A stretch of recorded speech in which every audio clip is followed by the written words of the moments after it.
Okay, so the next constraint that I want to discuss is the primary key constraint.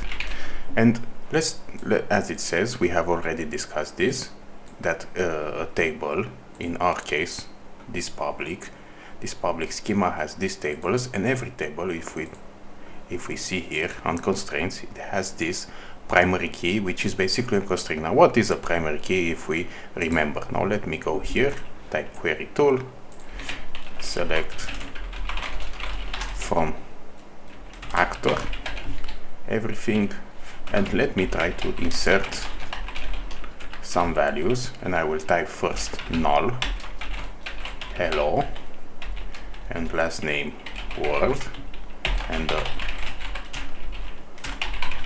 the last update this, and okay, I forgot to type values. And you can see here that it doesn't accept null as my primary key field because it has this not null constraint. But I don't see here any not null constraint. Why is that? Because a primary key will always be not null as a constraint. You must always have a value. Now, if I type here 1, you will see here that I have another fail, another error, because it's a duplicate key value.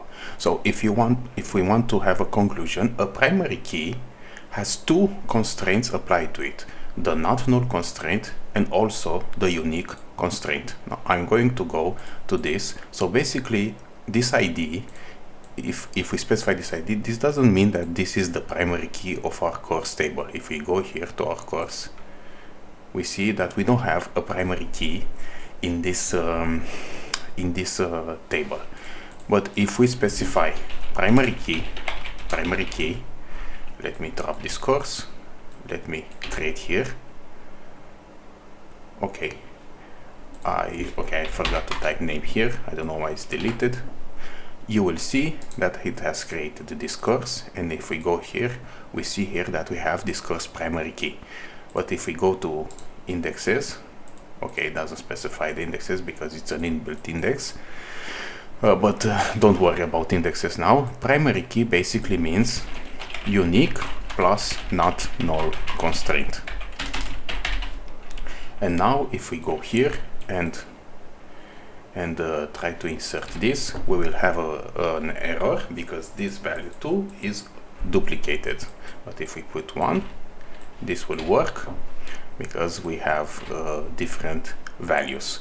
So primary key, basically the rule says something like this, that every table in a relational table database should always have a primary key.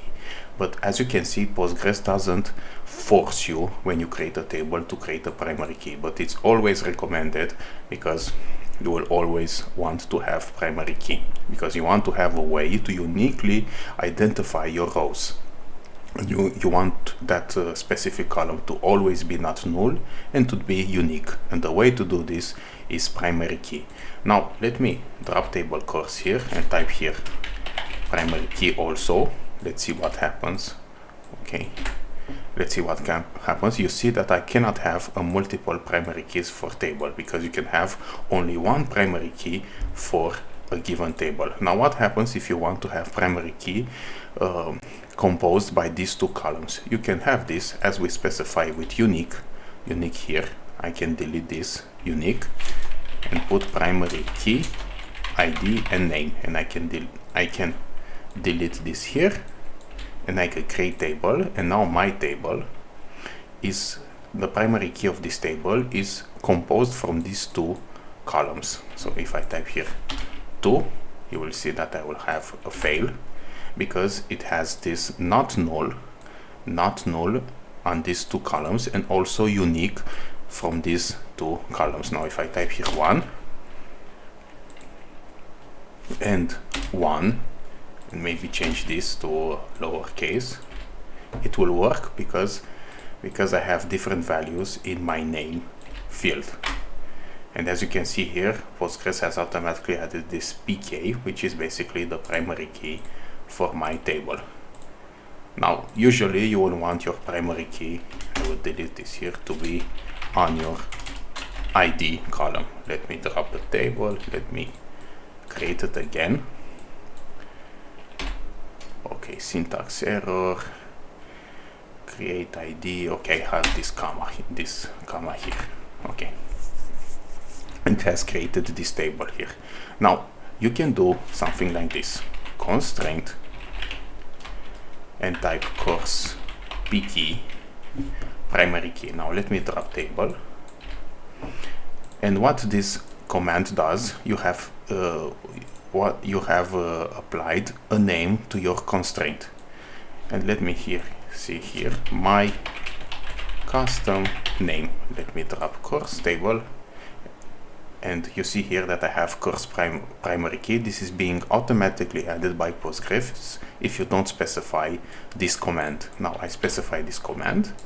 Let me type refresh, and you see here that it has created this primary key constraint, but with my custom name. And you can use this if you want, different names from the one that Postgres has added for you by default. I want to just show you this this command. Now let me drop this table and create it again, because I have no problem with the names that Postgres assigns for me.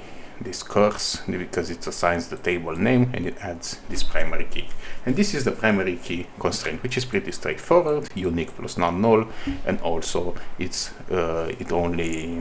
can only have one primary key per table.